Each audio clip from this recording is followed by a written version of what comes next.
Mami, pagkabata pa lang ba ni EJ, nakita mo na yung potential niya na, teka, mukhang maganda yung magiging performance nito sa Olympics. Actually, hindi po namin nakita yon. Kasi he's just only a kid that tag along with his dad. His dad at that time is still playing for the SEA Games. And wala kasi kaming yaya na magbabantay. Kaya yung Rizal Memorial, yun yung malaking playground nila. So, pupunta yan doon, lalaro. Kaya ang naging kalaro niya dati, yung mga atleta rin.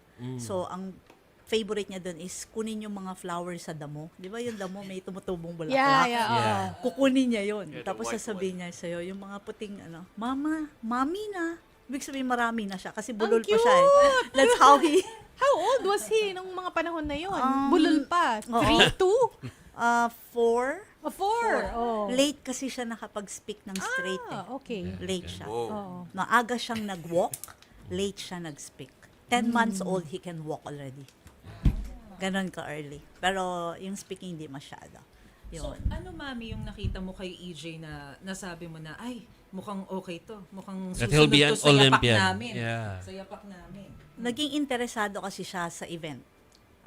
Dahil after the training, pinapag-try siya ng dad niya para mag-try. Ang gamit pa niya yung PVC yung PVC, as in yung plastic. Yung PVC, oo. Opo, itatawid siya ng dad niya papunta sa pit. Paano? Tuwan-tuwa siya dun sa pakiramdam na nasa lipad. Parang lumilipad. Yes, tuwan-tuwa siya. Parang nun. Superman. Oh. Yes, hihingiin pa niya na pwedeng isa pa. Kasi gustong-gusto niya yung feeling na inihagis siya doon. So doon namin lang nakita na may interest, pero we didn't really see na it will go this far. Yun. Yes po. So, how did you feel, Ma'am? Ano po naramdaman ninyo nung nakita ninyo si EJ na, ay, nandun siya sa Paris Olympics. And magandang performance niya. Yes, we're very, very happy. And we're very, very proud kung ano yung nagawa niya doon. Masayang masaya po. Same question to Caroline. Are you? Of course, you're proud of EJ, right? Of course. That's Beyond the that's moon proud.